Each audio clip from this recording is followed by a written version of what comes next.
ತಮಾಷೆಗೆಲ್ಲ ಹೇಳ್ತಿರೋದು, ನಗೋ ವಿಷಯನೂ ಅಲ್ಲ. ಭಕ್ತಿ ಭಾವನೆಯಿಂದ ಮಾಡಿ. ನೀವು ರಿಬ್ಬನ್ ಕಟ್ಕೊಳ್ಳಿ, ಯಾರು ಡ್ಯಾನ್ಸ್ ಮಾಡಿ, ಅದಕ್ಕೆ ಇದು ಮಾಡಲ್ಲ.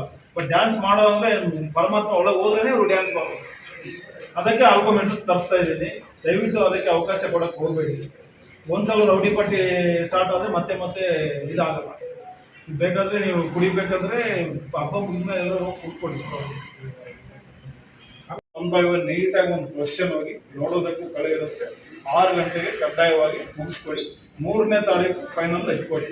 ಈಗ 11 ದಿವಸ ಇನ್ನೂ 21 ದಿವಸ ಇಟ್ಕೊಂಡು ನೀವು ಕಾಯೋದು ಏನೋ ಹೆಚ್ಚುದಕ್ಕಾದ್ರೆ ನಿಮ್ಮದೇ ಜವಾಬ್ದಾರಿ. ಪೊಲೀಸ್ ಯಾವುದೇ ಜವಾಬ್ದಾರಿ ಇಲ್ಲ. ನಮಗೆ ಪ್ರತಿಯೊಂದು ಗಣೇಶಗೂ ಒಬ್ಬ ಕಾನ್ಸ್ಟೇಬಲ್ ಕೊಡೋಕ್ಕೆ ಅಷ್ಟು ಪೊಲೀಸ್ ಫೋರ್ಸ್ ಇಲ್ಲ. ಇದ್ದಿದ್ರಲ್ಲೇ ಮ್ಯಾಕ್ಸಿಮಮ್ ನಾವು ಹೋಮ್ ಗಾರ್ಡ್ಸ್ ತಗೊಳ್ತೀವಿ. ಹೋಮ್ ಗಾರ್ಡ್ಸ್ ಆದರೂ ಮಿನಿಮಮ್ ಇರ್ತಾರೆ. ಇಲ್ಲದೇ ಇರೋ ಜಾಗದಲ್ಲಿ ಒಂದು 3-4 ಗಣೇಶ ಸೇರಿ ಪೆಟ್ರೋಲಿಂಗ್ ಮಾಡೋ ವ್ಯವಸ್ಥೆ ಮಾಡ್ತೀವಿ. ಅರ್ಥ ಆಯ್ತಾ? ಸೊ ನಮ್ಮ ಹಬ್ಬ ಮಾಡೋದು ಪೀಸ್ಫುಲ್ ಆಗಿ ಮಾಡೋಣ, ವಿಜೃಂಭಣೆಯಿಂದ ಮಾಡೋಣ.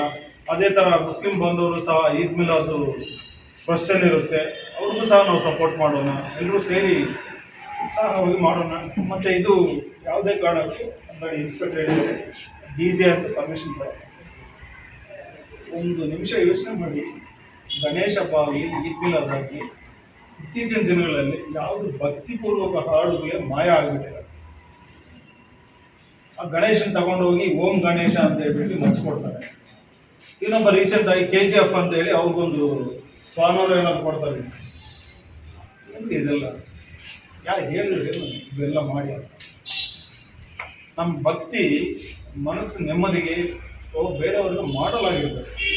ಇವೆಲ್ಲ ಮತ್ತೆ ನಮ್ಮ SP ಸಾಹೇಬರು ಹೇಳಿದ್ದಾರೆ, ಎಷ್ಟು ಗಣೇಶಗಳು ಕೊಟ್ಟರು ಸಹ ಅಷ್ಟು ಗಣೇಶರಲ್ಲಿ ಯಾವುದೇ ಪೊಲೀಸರಿಗೆ ತಲೆನೋವಾಗ್ದಂಗೆ, ಪಬ್ಲಿಕ್ಗೆ ತಲೆನೋವಾಗ್ದಂಗೆ, ಏನೂ ಪ್ರಾಬ್ಲಮ್ ಇಲ್ದಂಗೆ ಡೀಸೆಂಟ್ ಆಗಿರೋರಿಗೆ 1, 2, 3 ಅಂತ ಪ್ರೈಸ್ ಕೊಡಿ ಅಂತ ಇವತ್ತು ಈ ಸಲ ಹೇಳ್ತಾರೆ.